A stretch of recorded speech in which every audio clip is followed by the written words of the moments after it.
it's my job to speak up and say that Falun Dafa is good. Say that truthfulness, compassion and forbearance should be rights that we respect around the entire world. Falun Dafa is a meditation practice that you can do in your daily life. It's very simple exercises and meditation. And there's also a very simple philosophy to try to be a better person. I started when I was 8 years old, and my entire family practices Falun Dafa. So they've improved so much. Like, we've become more understanding towards each other. The families come together. There's a lot of harmony in the family. So that's one of the biggest benefits. Also, I haven't gone to a doctor since the last 16 years. So I guess for me that's the biggest benefit also.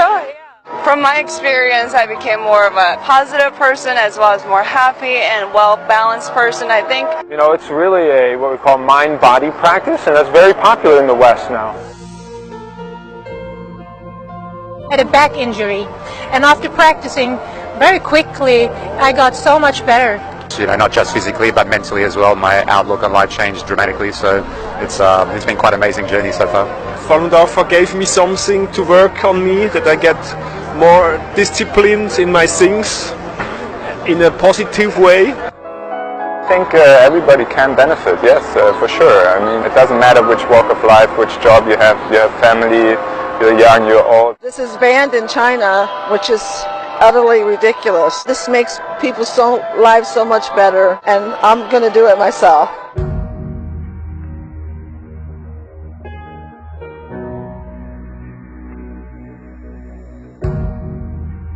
Today in China, as you all know, Falun Gongs are persecuted, arrested, tortured, and killed.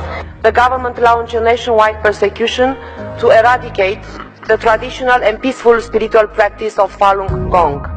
This follows the principles of truth, compassion, tolerance. Falun Gong practitioners never harmed anyone. They just did their own prayers or meditation on their own. That's the question we want to ask Chinese government. Why do you want to hurt and harm people who never hurt you or hurt anyone else?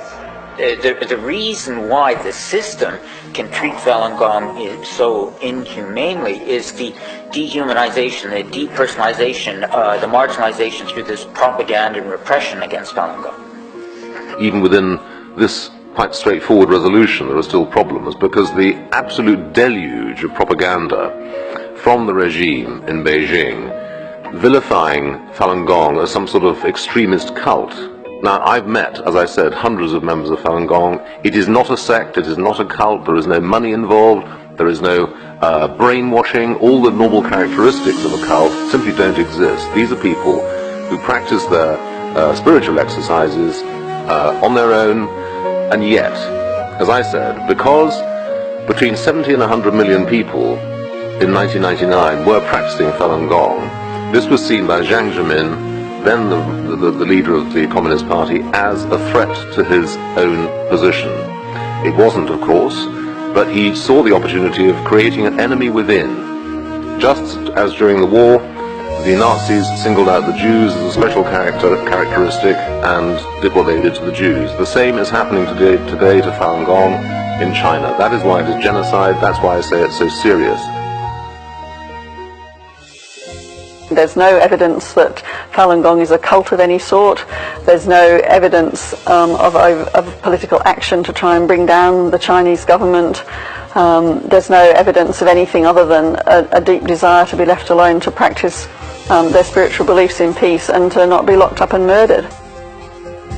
We've actually had a case in the courts in Canada where it was ruled that Falun Gong is not a cult. And if you look at, as you said, all the indicia of cults, it is not one. And it's simply part of this demonization that goes on. It's an easy term to throw out.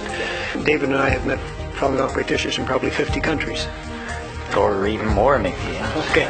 All walks of life, all ages, all backgrounds, all education. I've found them to be a wonderful group of people. Yeah, I mean, I wouldn't disagree with any of that. I mean, Falun Gong, first of all, it's not even an organization because it's a set of exercises with a spiritual foundation. Everything's on the internet.